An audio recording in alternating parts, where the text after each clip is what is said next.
Welcome back, everybody, to Board Together Games. My name is David. I'm Ryan. And I'm Kathy. And welcome to part 2 of our Origins Game Fair 2018 wrap-up series, where in this video, we're going to talk about the games that we acquired. Yes, we're going to call it acquired, as opposed to bought, right?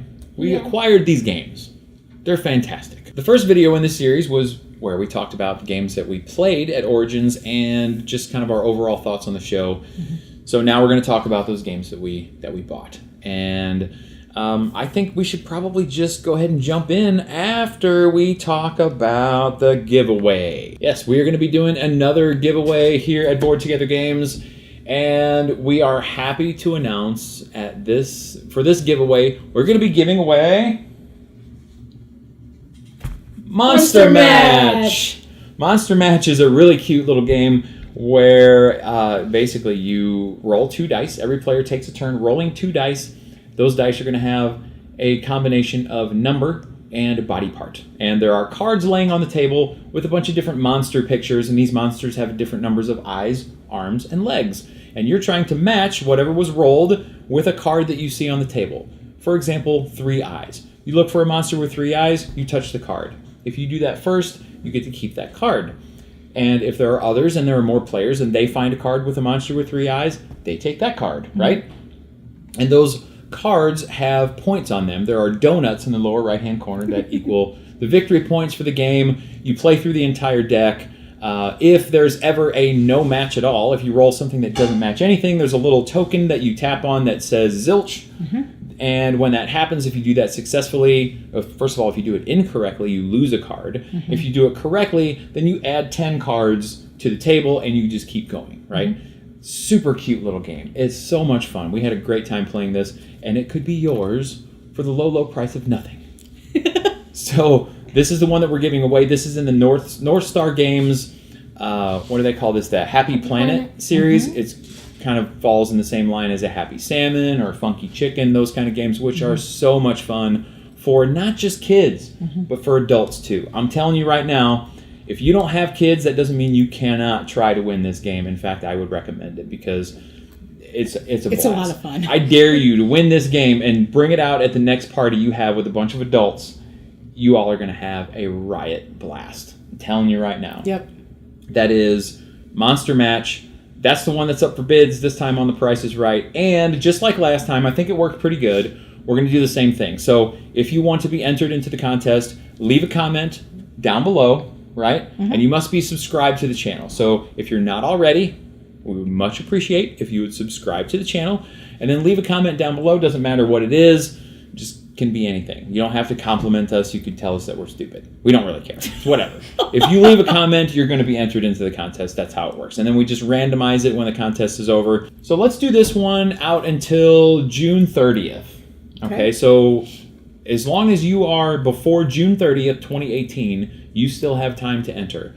Subscribe to the channel, leave a comment down below. We're going to cut it off at midnight on June the 30th. So on July 1st in the morning, I will randomly draw a winner from the comments that are left on this video. We will reach out to you, contact you, let you know that you have won. We'll work out details for us getting you the game. We will cover the shipping.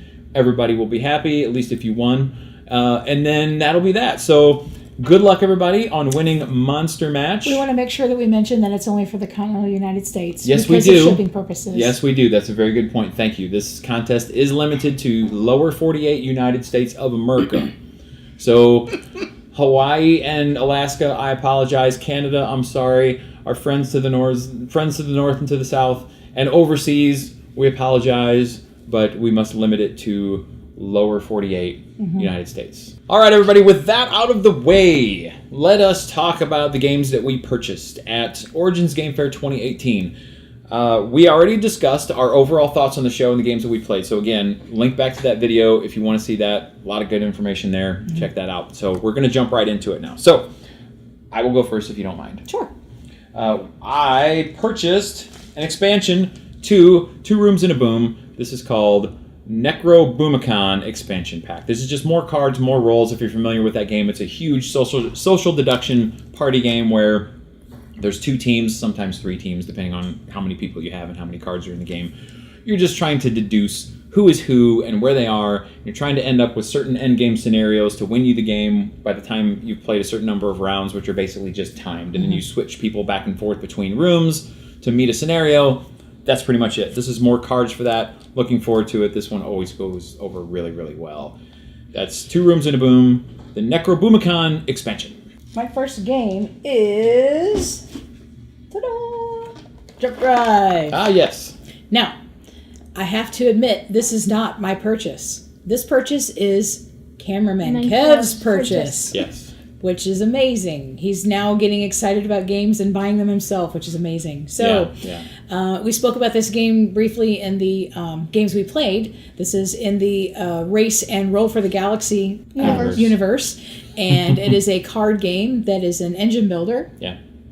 And you are basically trying to be the first person to get to 50 points by building your engine and getting points every round. Yes. Very great little game. I love this game. It was a lot of fun. We played it twice in a row and just had a blast. Yeah. So. And I'm really bad at it apparently, but I still really liked it. So that's always a key for me is if I get destroyed, but I still had fun, it's a good game. It's a good game. I in agree. my mind. Yeah. And it's Jump Drive. All right, I bought another expansion for a game called The Networks. This is called Teletime. We talked about this a little bit in our preview video for Origins.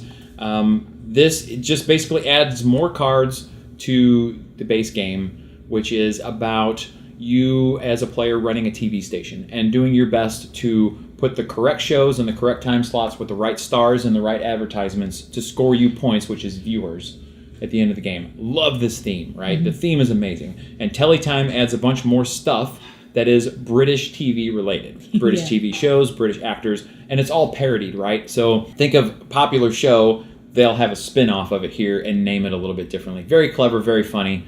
It's a great game. Can't recommend it enough, but that's an expansion for it. The Networks, Teletime. Speaking of expansions, there's one more that I want to talk about while we're talking about expansions. I also bought an expansion for the game Coup. This is Coup Reformation. This adds a couple of rolls. It adds 1 roll, and it adds a higher player count. So there's more cards of the existing rolls from the base game. Again, social deduction, where you're trying to just suss out what roles each other character has. And if you can correctly guess that, you can eliminate them by making them flip over their roll cards and eliminate them from the game. If you're the last person standing, you win. This adds more stuff. There's loyalty cards and different things, different mechanisms that just give this game a little bit more life. Breathe a little bit more life into it. Have not played it. Really looking forward to it, though, because I really like Coup. That's Reformation. We talked about this in the games that we played. This is The Lady and the Tiger. Mm-hmm. This is that micro game that I was talking about that just has 18 cards, but a bunch of different ways to play. It's 5 games that you can play. One called Doors, Favor, Horde, Labyrinth, and Traps. And they have different player counts. I just think it's neat to be able to take 18 cards and have so much variety and playability in one little box. Mm-hmm. That's what caught my eye, that and the artwork in this game. So don't know a whole lot about it yet. We've only played one variation, and that was the multiplayer game. So as I learn more about this and as I dig into more gameplay variations on this, we'll report back and let you know what we think, but that is Lady and the Tiger. Okay, my next game is called Multi-Universum. I can't pronounce that. It took me a while. It's a card game where you are scientists and you are trying to close portals. Isn't that always the way? I know. When you're a scientist. There's always portals you have to close everywhere. The theme is kind of played out. But, sorry, go ahead. But I like the game. Yes. It's very cute, and it seems like it's very simple, and it has multi-use cards, which I love. You can use them. You can use them in 3 different ways. I haven't had a chance to play the game yet, and I got a very basic demo of it, basically about 30 seconds before I said, I'll just buy the game because I know I'm going to like it. Yeah. So, really great games. Let's see, Gray Fox Games. So, looking forward to playing this one. A lot of game in a small box. Absolutely. That's what I love. That's always a draw for me. Absolutely. Like the last one I talked about. Big game, small box. Yep. That's Multi-Universum. Okay, next one for me is Brew Dice. We talked about this in the last video as well. Again, link over to it and check it out. Simple game. Roll 3 dice. Every player has 3 dice. You roll those dice to try to match conditions on a card that gets flipped over. Mm-hmm. And in this particular case, it's shape of the container, beer container, the snack that's on the table, and the coaster that the beer is on. You match those three things. You grab the card. You play to 5 cards. That's it. Mm-hmm. Super simple. Lots of fun. You wouldn't think something that light, and it does not get much lighter than this. We said that about Andy's, the designer's last game, Sports Dice Baseball. Super light, but super fun. He created a lighter one. I don't know how. I know, it's amazing. But they're good. They're good. Fun. Granted, this isn't going to be the type. This isn't even going to be maybe even a filler game that you do at the beginning or end of your gaming night. But it's just a fun activity, and it's so small you can take it with you, play it with your friends at a bar, wherever. 5 minutes, yeah. It's 5 minutes, right? When you're waiting for a table or whatever, it's just a lot of fun. We hooped and hollered and laughed and had a great time. We really did. It's Brew Dice from FunWiz. Okay, the next game I'm going to talk about is Cahoots from Mayday Games. Yeah. This is a trick-taking game where you basically are doing... It kind of puts trick-taking on its head. Yeah. Where you are Frenemies. Partners with... You what? Frenemies. Frenemies, yeah, that's a good word for it. You are working with and also working against everyone else that's playing the game. Yeah. You have 6 different suits total, and there's 3 of those 6 suits that you are working towards in order to gain points. And you are going to share one of those suits with each of the other players. For each trick, there's 2 cards being played by each player, a total of 8. Well, I guess it would be 6. In a 4-player game, yeah. 8, yeah. So I think it only plays 3 and 4. I think 3 or 4 players. Yeah. In fact, the 3 players kind of a variance. Definitely recommended at 4. Oh yeah, 4 players is the way to play it for sure if you can. But you play a total of 2 cards apiece, and then the majority of the values on the cards is what suit actually wins that trick.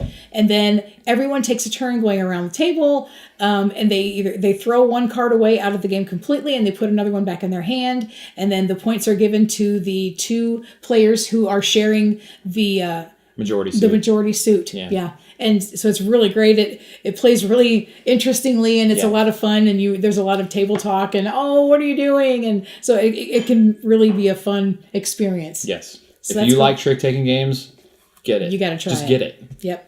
That's called Cahoots. My next one was my number 1 anticipated game of Origins. That is The Mind. I'm just super happy to have a copy of this game now, finally. I've been playing it with like a makeshift version that I kind of pieced together myself. This is a clever game where it's cooperative. You play a certain number of rounds dependent on the number of players. In each round, every player gets number of cards equal to the round number. So in round 1, everybody gets 1 card, and you play them to the table in ascending order without talking to each other. That's the whole game. It sounds stupid, but it's one of the most fun things you're ever going to do in your life. If you get a chance to play it, play it. If you get a chance to buy it. It's super fun. We love it. It's The Mind.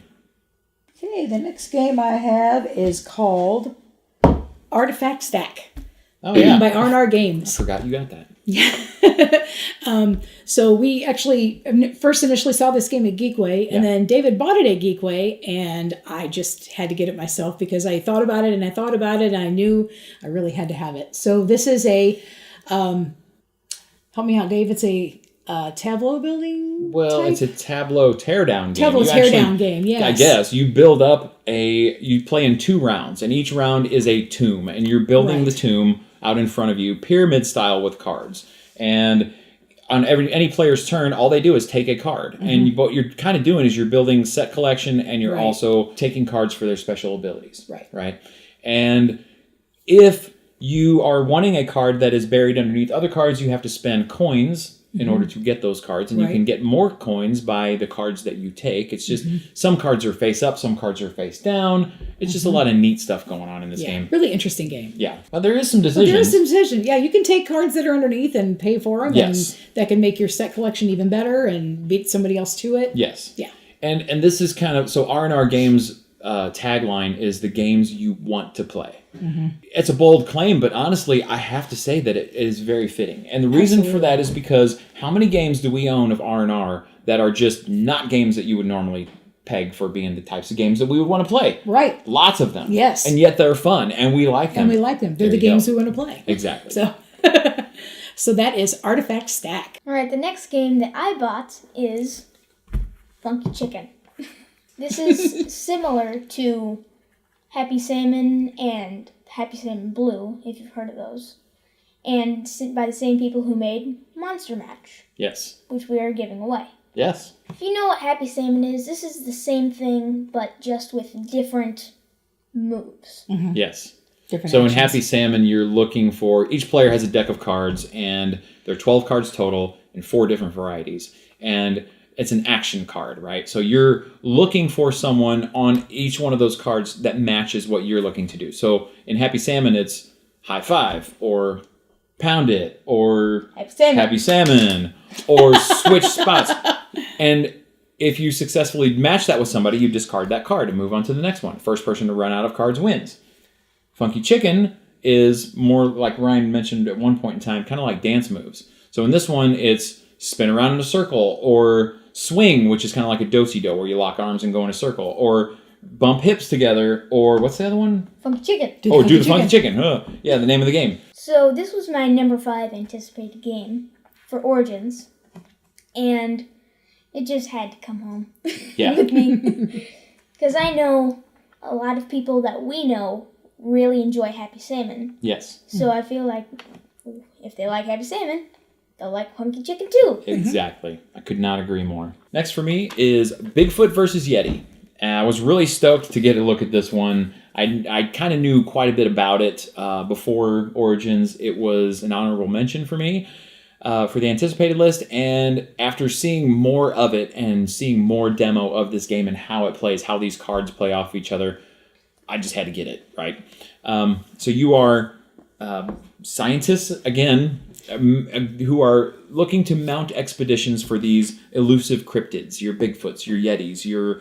Loch Ness Monsters. Loch Ness Monsters, your giant squids. And you basically just have a hand of cards, and you are playing cards to mount those expeditions or to join expeditions that other players have mounted.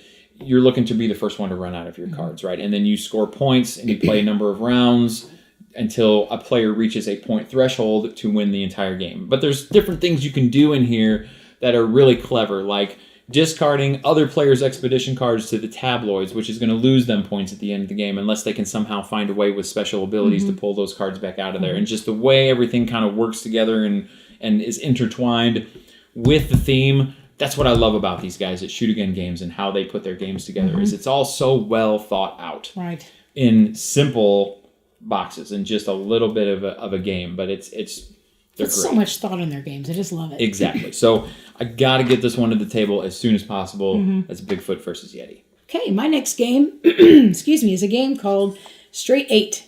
It's a great little card game. You are building a tableau of up to 8 cards on the table, and you have to go in ascending order, lowest to highest, and you're trying to be the first one to do it. There are some rules, some restrictions in what you're doing, in that there are some cards that cannot be played off of each other, and the cards indicate what the next card could potentially be. Yes. For instance, if you have an 8, you can only play, like, let's say a 12 or a 10 or a 15. Or 16. Or something like that, yeah.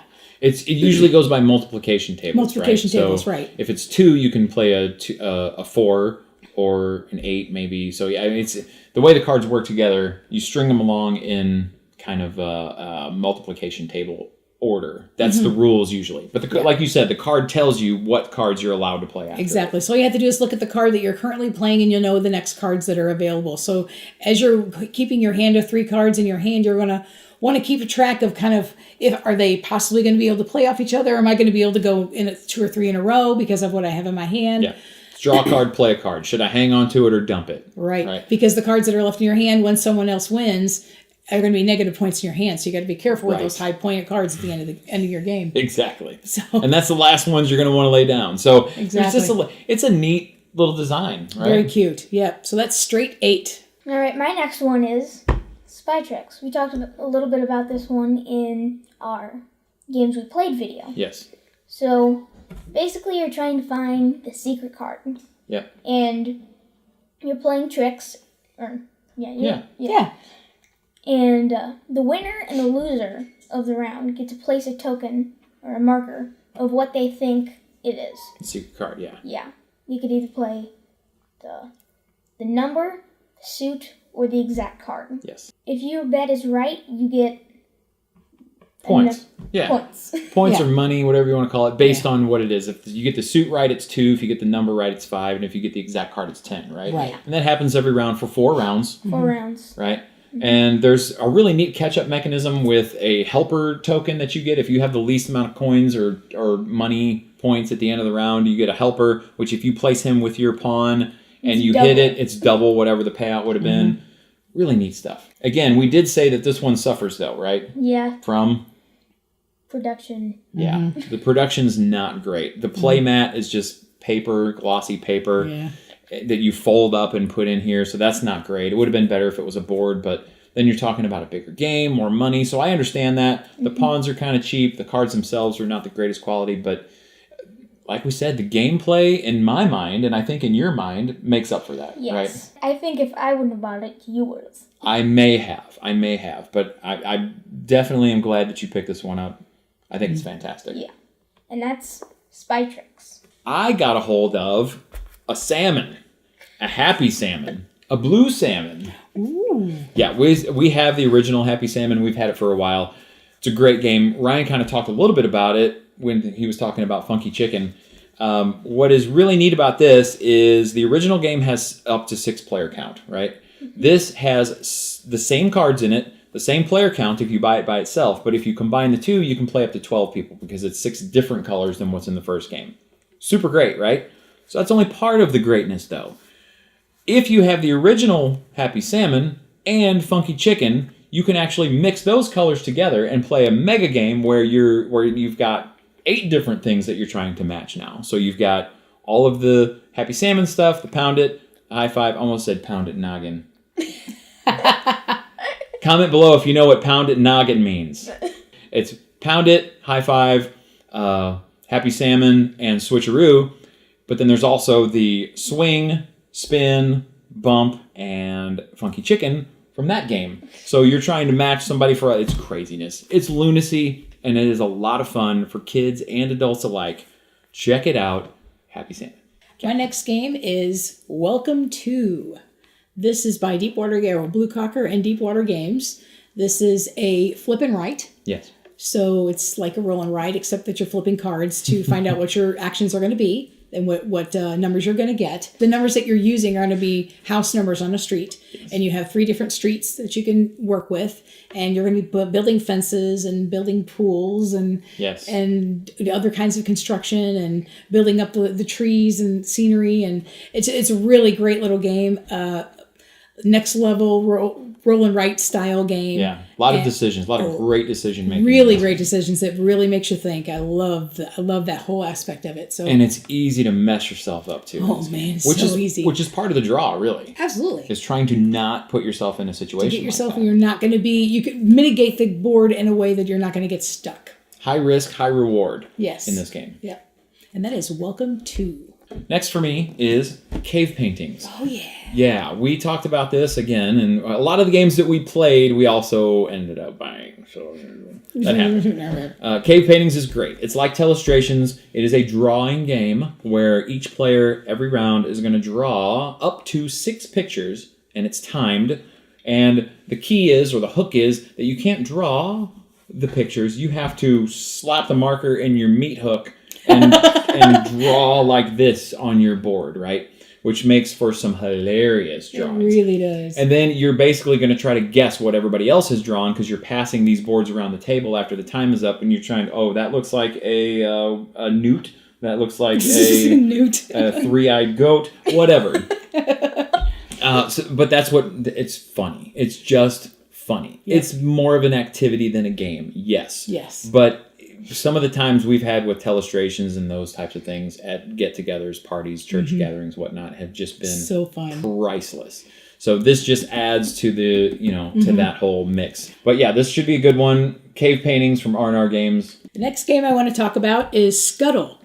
This is another purchase from cameraman Kev because he likes games where you have to get to 21. Yes. And unfortunately, cameraman Kev, I throw this out there, is not with us today. Boo. Otherwise, I'm sure he would be moaning and groaning about something over in the corner somewhere. No, I'm kidding. We love him. We do. So Scuttle is a card game where you draw a card, play a card, and you are using cards to either put in your tableau to build your tableau up to 21 or more points to win the game, or you're using the card for the ability that's on the card, and every card is a different ability. that allows you to manipulate your tableau in someone else's in a manner to win the game. And the first person to 21 wins the game. The game stops immediately. So highly interactive, cute little game, very interactive, but it's a short, fun little game. So even though we're not a big fan of the take that kind of thing, in a small game like this, we don't mind it at all. So that is a game called Scuttle. All right, I'm getting into the bigger stuff now. My next one is End of the Trail. End of the Trail was demoed by us last year at Origins 2017, and I was very much anticipating this game. It was on my anticipated list for this year. I had almost kickstarted it, ended up not. Almost done a preview video of it, but things didn't work out. Communication broke down. No fault of anybody's. It's just one of those things. But they remembered that, and I ended up purchasing this one and all the goodies and bits that go along with it, all the deluxified stuff from the Kickstarter. It is a hand management game. The entire game is spent trying to build up the best poker hand, and you gain points at the end of the game for whoever has first or second, something like that. Would you call it worker placement, maybe? It is semi-worker placement, more area control or area majority type of, well, not majority, area control type of thing, where you're going to be prospecting out on this grid, 4x4 grid of tiles to try to find the most gold, right? So that's the other piece of the game. The cool part about it is the cards are multi-use. We've been talking about that a lot. It's one of my favorite mechanisms as well. In this one, your cards are either your poker hand, or they're the money that you're using to buy other cards, or they're the cards that you're playing to do special abilities to allow you to get farther out on the board and prospect for more gold. So the way it all fits together is amazing. I need to get this to the table soon. It's beautiful, too. The production on this is just way over the top. That's End of the Trail from Elf Creek Games. The next game we're going to talk about is Sunset Over Water. Beautiful game. Yes. Absolutely gorgeous card game. It's played with a 5x5 grid of scenery cards. Yes. And there are symbols on each of these cards, different symbols on each card. Features that correlate to what's in the painting, right? It's waterfalls, right. There'll be a waterfall or sunset, right? Or scenery or whatever. And you are essentially, it's a hand management also, where you are managing a hand of choices and what you're going to do this next round. And there's a time aspect on the card. There is a movement aspect on the card. Yeah. And then there is a collection on how many different cards you're going to be able to pick up that turn. Yes. You're going to do a simultaneous reveal, and whoever has the earliest time, that decides turn order. Yep. And then you take your turns in that turn order, and you're moving your piece on the board back and forth, and deciding which direction you're going to go and how much you're going to pick up which cards in order to collect your sets. Yep. And then once you meet certain criteria, you collect particular cards for your set collection, and that's the game. You play six rounds. 6 rounds. And whoever has the most points wins. Super simple, but very, I don't want to say it's very thinky, but it's a relaxing game for playing at a coffee house or whatever. But it's also, it's not a... Interesting choices, though. Yeah, it's not a mindless game. It has some strategy. It's very good.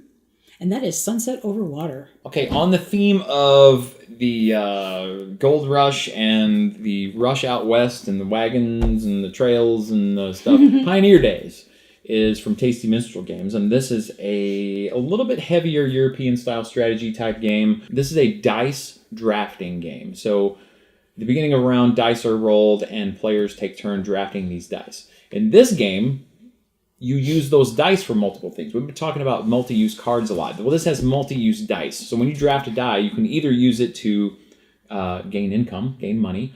You can use it to recruit somebody, or you can use it for other things. There's just a lot of stuff that you can do every turn with one pull of a die, depending on what its face is, or the action you can take, that kind of stuff. So a lot of really clever things. There's a disaster track in it where if any of the 4 different disaster types reaches the end of the track, a bad thing happens to all the players. But the cool part is you can prepare for that because you can kind of see it coming.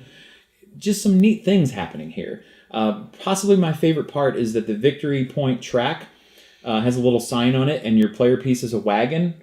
And the little sign says, to victory point, like you're heading to victory point. Oh, that's cute. It's that kind of stuff, that just clever kind of things that I really like. So this is another one that I have not played yet. We didn't even get a chance to demo it, but it didn't matter. Yeah, it doesn't really matter. It's Tasty Minstrel Games. The theme I love. It's dice drafting. It can't go wrong. No. Right? We'll let you know. Yeah, we'll Pioneer days. The next game we're going to talk about is, Brian?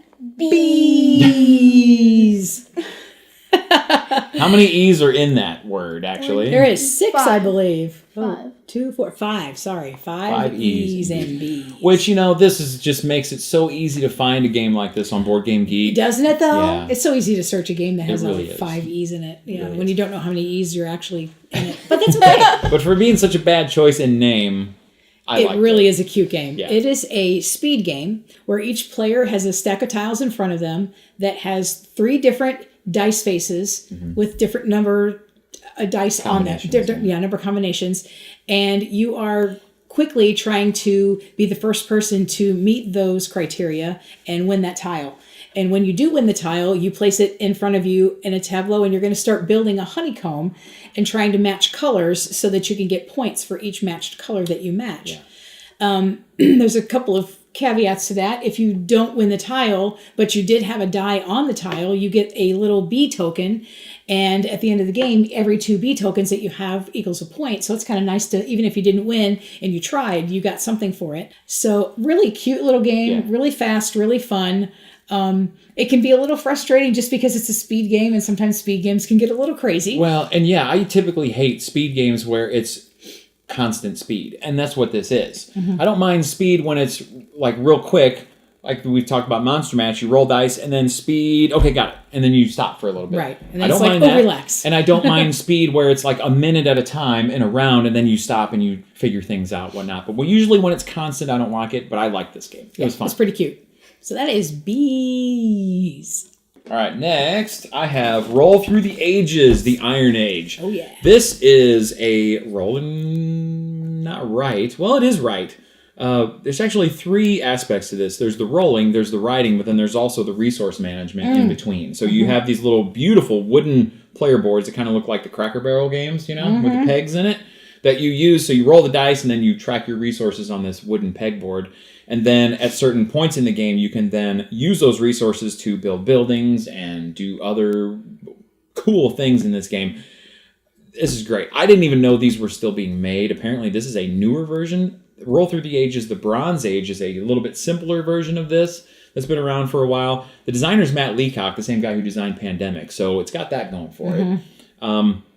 But yeah, this has been around for a while. As far as roll and writes go, this is one of the, before it was really hip and cool. This was around. So was very excited to see this at the Eagle Griffin booth. I decided on the Iron Age because there's a little bit more going on here, a little bit more decision making, that kind of stuff. But it looks great. And I'm excited to get it to the table too. Yeah, the dice are very cool. It's huge wooden dice. Oh, nice. That unfortunately have the very squared corners on them, which I'm not a huge fan of. I wish they were the more rounded corners, but that's nitpicking, right? It's beautiful. It looks great. Rolling right. Gotta love it. Roll Through the Ages. My next game is Dicey Peaks. This is from Calliope Games, and as we mentioned before, we had demoed this game.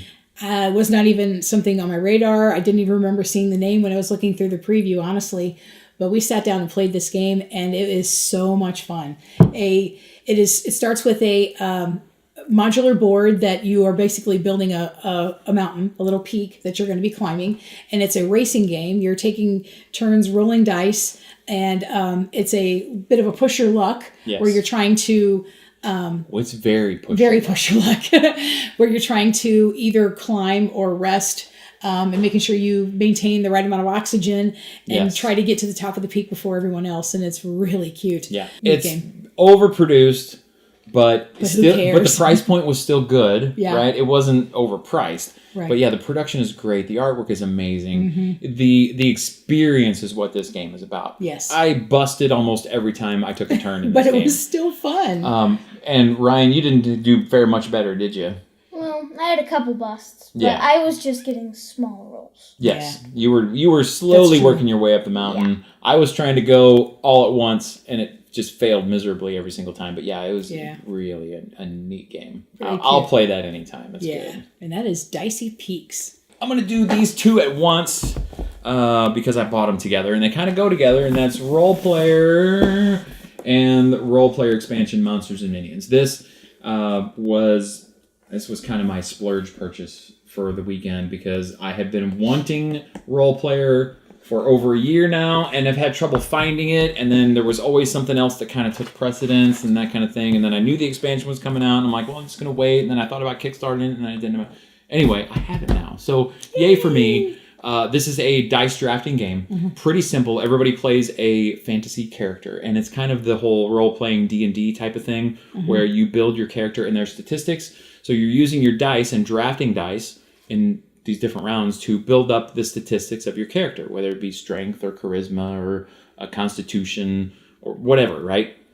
Higher numbers are better, but there's lots of ways to mitigate poor die rolls and poor dice drafting in this game. And there's also a marketplace where you can purchase different items and things like that, weapons, traits, just all kinds of mess. Yeah. Armor, yes, exactly. A lot of really cool stuff going on. And the complaint that people had, which I really don't understand, it didn't bother me at all, is that you built up this character and you never did anything with it. Well, I'm not a role-playing guy anyway, or at least I wasn't for a long time.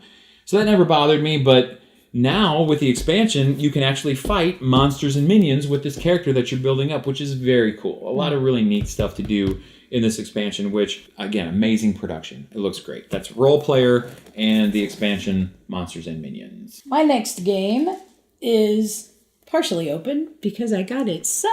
Oh, that's awesome. By the designer. I forgot about that. This is my number one anticipated game, and thank goodness I got it. By the love of cameraman Kev. Oh, yes. Who stood in a very long line for me trying to get this game, and he got it for me, so bless his heart. This is, I don't even really know a whole lot about the game and the gameplay itself, but I knew enough about it that I knew I wanted to have it. And the great part about this game, as we had mentioned before, is that this game can be linked with Century Spice Road. Yeah, its predecessor. Its predecessor, and it can be played linked together. Cannot wait to get this to the table. I'm very excited for this game. So. Yeah, it's a resource management, and in this particular game, it is how do you go? You're basically navigating a modular board that is open water, and you're moving a character or your token around the board to visit different locations that will get you these different resources and allow you to trade different resources. And it's the same resources that are in the other game, and that's why they mix together, right? Right. It's very cool. Brian, this was on your anticipated list as well, right? Yeah. Yeah. The line was too long. Yeah. It was really, really long. But we, as a group, have a copy now. That's right. Now we can play it. Yeah, so we're going to get this guy to the table. And this one, I have a feeling you're going to be hearing more from us about. We'll probably end up doing a review for this one. Absolutely. Is my assumption. Don't quote me on that, but I think that's probably going to end up. I'd love to do it. Sounds great. Because we have done a review for Century Spice Road. Yes, we have. Check that one out. And that is Century Eastern Wonders. Last one for me is Broadhorns. We talked about this a little bit ago with the Games We Played video.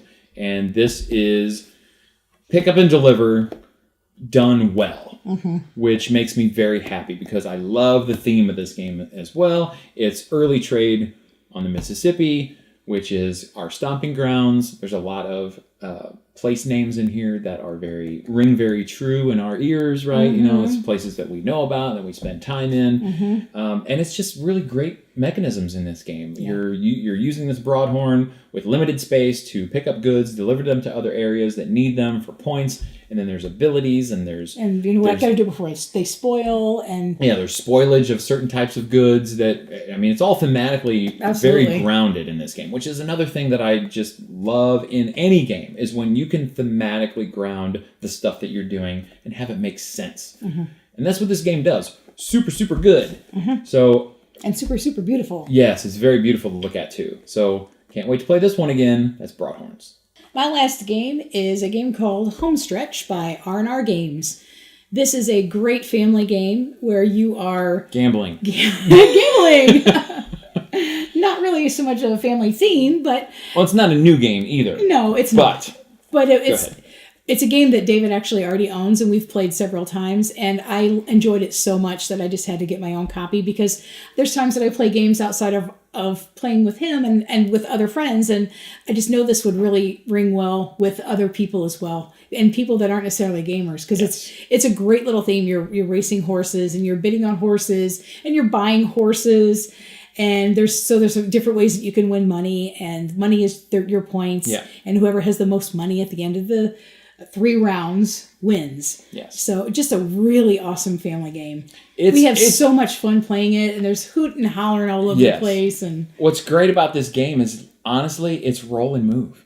Yeah. You're rolling dice and moving horses. But because of what it is, and because you aren't necessarily, other than the fact that you have bet on a particular horse number, and maybe you own stock in a particular horse number, otherwise you're not tied to it. So you're really rooting for these horses, right? And even when it's not your turn, because you take turns rolling dice, and your decision is, do I move the horse that I rolled, or do I press my luck a little bit and roll again and try to get that other horse that I really want to move more spaces? Yes, it's gambling, sort of, but it's not real money. Get over it. It's fine.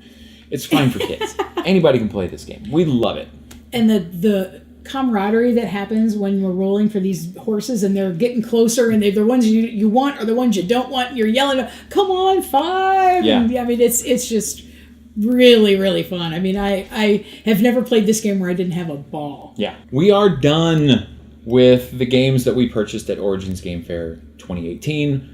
A good time was had by all. Again, this is an excellent show. There's always issues with the organization of this show, and it's a Gamma thing. Gamma is the company that kind of runs the Gamma Trade Show and Origins.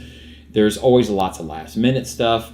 In their registration process is clunky and convoluted. And their disorganized. registration for events and things is clunky and convoluted and hard to find and impossible to find. The events list is difficult, if not impossible, to navigate. It's just, everything about it is just weird. Any other final thoughts for Origins 2018? Ryan, was it, you did mention earlier that you thought that the game selection was better last year than this year. And I still agree with that. Yeah. Because there's not a lot of things that I just popped out for me. Yeah, those I have to have this kind of things, not nearly as many of those. I would agree with that. I would agree with that. And that's, the argument can be made that maybe that's for the best. I don't know. It was still fun though. We had some good food. We had some bad food. We met a lot of great people. We met a lot of you guys. Thank you so much for stopping and saying hello. Yes. If that was you, you know who you are. Thank you very much. Yeah, and you guys don't forget about the giveaway. We are giving away Monster Match right here.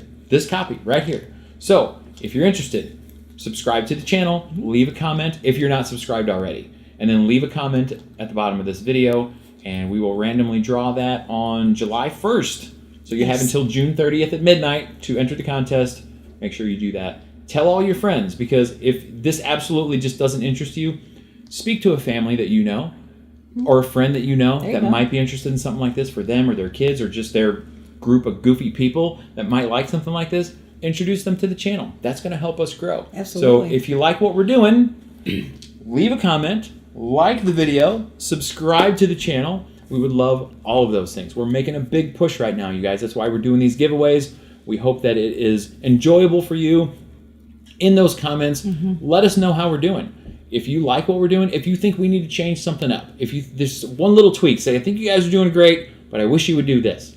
We take those things seriously. So leave those comments below, and they will be looked at, if not replied to. Also, check us out on social media. All of the information is up above here. Definitely follow us on Twitter. We try to be as active as possible on Twitter. Facebook, little less so. Website hardly ever gets attention, but really trying to change that. We do have a webpage. So definitely check us out at those links as well. You guys, thank you so much for joining us this year on our little trek through memory lane for Origins Game Fair 2018. We really hope that you had a chance to go. We hope this kind of content interests you. We really appreciate you taking the time to sit here and listen to us yammer on about board games that we like. We enjoy doing it. We hope that you enjoy watching it. And remember, you guys, if you're bored together, Board together. We will see you in the next video.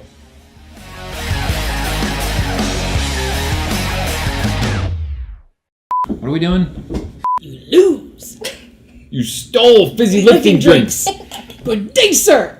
at Origins Game Fair 2017. We already talked about our overall thoughts. Whoa. 2018. What did I You say? said 17. Yes! I am living in the past. Talk amongst yourselves.